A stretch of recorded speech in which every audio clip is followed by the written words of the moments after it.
Siang semuanya, perkenalkan saya Ananta Atindria Susanto dan hari ini kita akan mempelajari nih salah satu kerajaan hidup Buddha yang jaya di Nusantara, yaitu Mataram Kuno. Nah, mungkin teman-teman ingat kalau misalnya beberapa minggu kemarin kita ada membahas tentang masuknya Hindu Buddha di Indonesia yang mempengaruhi nih kerajaan-kerajaan pada zaman Nusantara saat itu. Salah satunya adalah Mataram Kuno yang memiliki sejarah panjang dan beragam dan menjadi salah satu kerajaan terpenting di Pulau Jawa. Kerajaan Mataram kuno didirikan pada abad ke-8 Masehi dan merupakan salah satu kerajaan Hindu Buddha yang berkembang pesat di Pulau Jawa. Nah, kerajaan Mataram kuno ini mencapai puncak kejayaannya pada abad ke-9 dan abad ke-10 dan meninggalkan banyak sekali peninggalan sejarah yang masih dapat teman-teman lihat hingga saat ini. Dan semua peninggalan berupa prasasti batu, relief candi, dan masih banyak lagi sangat menggambarkan kehidupan dan kepercayaan masyarakatnya pada saat itu loh. Dan teman-teman, ayo kita simak lebih lanjut kira-kira bagaimana sih latar belakang dari berdirinya kerajaan Mataram kuno. Nah, kerajaan Mataram kuno pertama kali didirikan oleh Raja Sanjaya yang bergelar Rakai Mataram Sang Ratu Sanjaya. Beliau dikenal sebagai raja yang bijaksana, cakap, dan taat dalam beribadah loh. Selama masa kepemimpinannya, kerajaan Mataram kuno mampu untuk melakukan perluasan wilayah dan menjadi pusat pembelajaran agama Hindu. Nah, namun tak lama beliau meninggal dunia dan digantikan oleh putranya yang bernama Rakai Panangkaran. Nah, disinilah terjadi perpecahan antara Mataram kuno yang berakibat pecahnya kerajaan menjadi dua.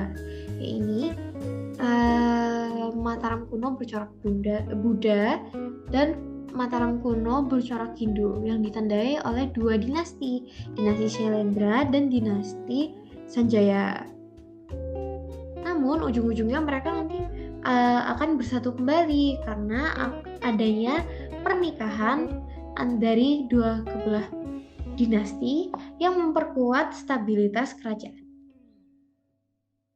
Untuk masa kejayaannya sendiri bisa ditandai dengan banyaknya kekuasaan wilayah. Nah, jadi daripada abad ke-8 hingga ke abad ke-9, kita bisa melihat betapa jayanya dinasti Shailendra pada saat itu. Atau lebih umumnya kita kenal Mataram kuno. Nah, Candi Borobudur sebagai monumen Buddha terbesar di Indonesia dibangun pada masa ini loh dan menjadi bukti bahwa keberhasilan Mataram kuno dalam mendukung perkembangan agama pada saat itu. Nah, kerajaan Hindu Buddha ini menjalin hubungan erat dengan kerajaan-kerajaan lain juga loh. Salah satunya adalah kerajaan Sriwijaya di Sumatera, membuka jalan bagi pertukaran budaya dan ekonomi yang memperkuat kedua kerajaan.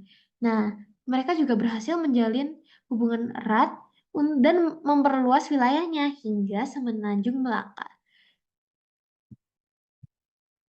Nah, di balik kejayaan-kejayaan itu, tentu ada pemimpin yang sudah memberikan banyak dampak positif bagi kerajaan Mataram kuno.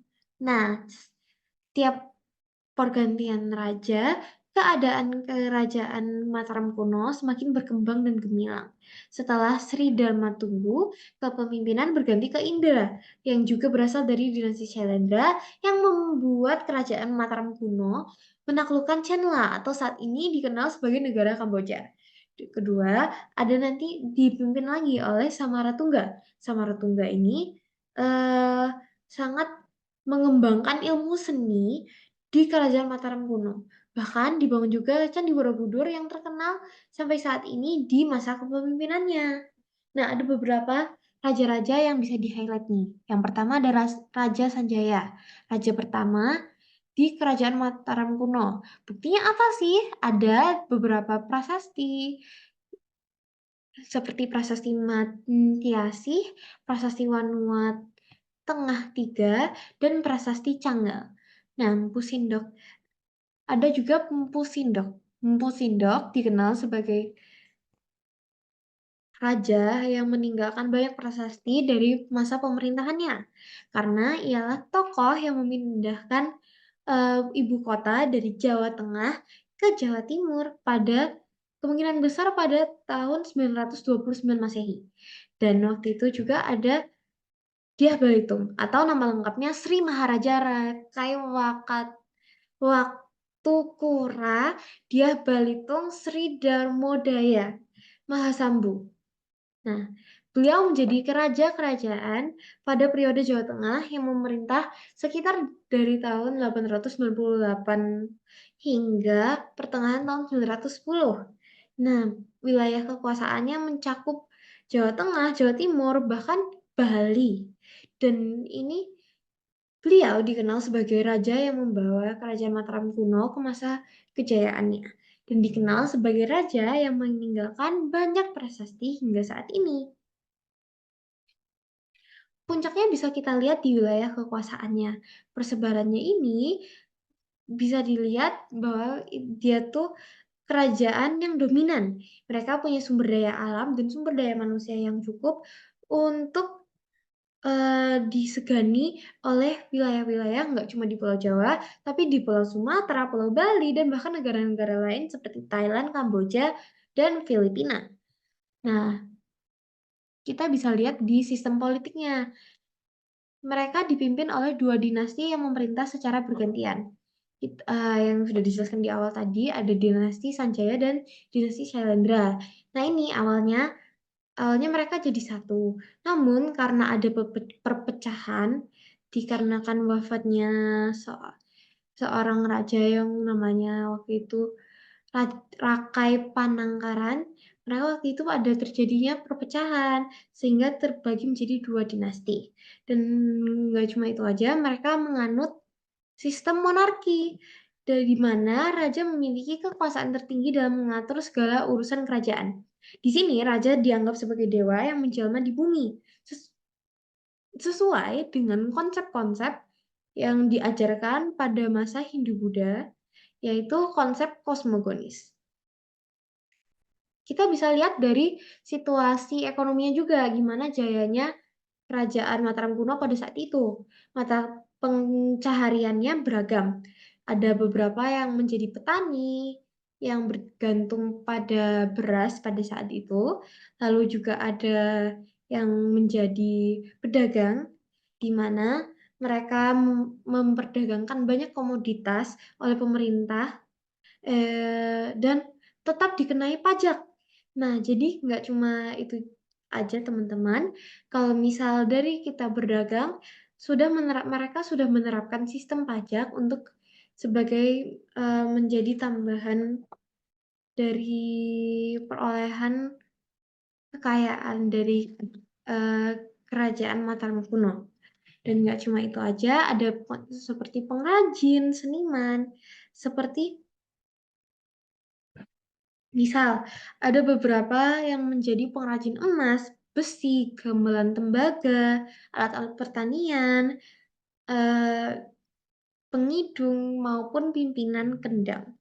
Nah, nggak cuma itu aja, mereka juga aktif dalam menjalin hubungan dagang dengan kerajaan tetangga dan luar negeri. Nah, kita bisa lihat di masa kerajaan Raja Dyah Balitung. Sektor perdagangan mendapatkan perhatian lebih di masa kepemimpinannya. Di aktivitas perdagangannya ini dihubungkan melalui Sungai Bengawan Solo. Jadi ia membangun pusat-pusat perdagangan di sekitar Sungai Bengawan Solo dan penduduk Mataram kuno melakukan transaksi tidak setiap hari, namun hanya di hari-hari pasar yang menjadi hari-hari bertemunya para pedagang dan pembeli. Nah, komoditasnya biasanya seperti beras, hasil bumi, buah-buahan, sirih, mengkedu, gula kelapa, arang, kapur sirih, dan hewan ternak seperti ayam, kambing, itik, dan lembu. Namun teman-teman, kita juga bisa lihat kalau misal dari ada peninggalan prasasti-prasasti yang diketahui bahwa pedagang asing dari daratan Asia Tenggara dan Cina pernah menetap di Jawa dalam waktu tertentu untuk keperluan dagang. Nah, mereka bertransaksi untuk menggunakan uang dari emas dan perak pada saat itu, dan meski berita Cina juga menyebut adanya sistem barter.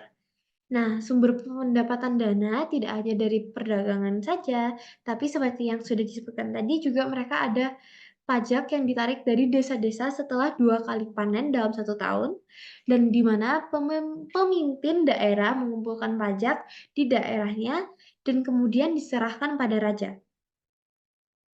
Namun, kejayaannya tidak bertahan selamanya, sebab pada tahun 1080, kerajaan ini sudah mulai mengalami kemunduran, di mana didukung oleh beberapa hal, salah satunya adalah meletusnya Gunung Merapi.